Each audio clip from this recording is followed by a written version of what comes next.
ଦେଖନ୍ତୁ ଯାତ୍ରା ସ୍ୱପ୍ନ ମହଲ ଏପର୍ଯ୍ୟନ୍ତ ଗେଟ୍ କାମ ସରିନି। ବାହାରେ ଦର୍ଶକମାନଙ୍କର କିଭଳି ଭିଡ଼ ଲାଗିଛି ଦେଖନ୍ତୁ।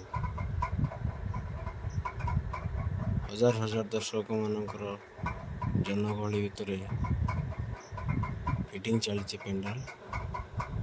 କିଭଳି ବାହାରେ ଦର୍ଶକମାନେ ଛିଡ଼ା ହେଇଛନ୍ତି ଯାତ୍ରା ଦେଖିବା ପାଇଁ, ମାନେ କିଭଳି ଅପେକ୍ଷାର ସହିତ ଛିଡ଼ା ହେଇଛନ୍ତି ଦେଖନ୍ତୁ।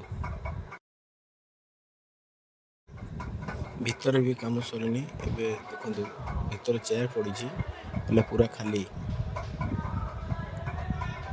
ଆଉ କିଛି ସମୟ ପରେ ଲାଗୁଛି କାର୍ଯ୍ୟ ସରିବ, ସମ୍ପୂର୍ଣ୍ଣ ହେଲା ପରେ ଯାତ୍ରା ଆରମ୍ଭ ହେବ ନିଶ୍ଚୟ।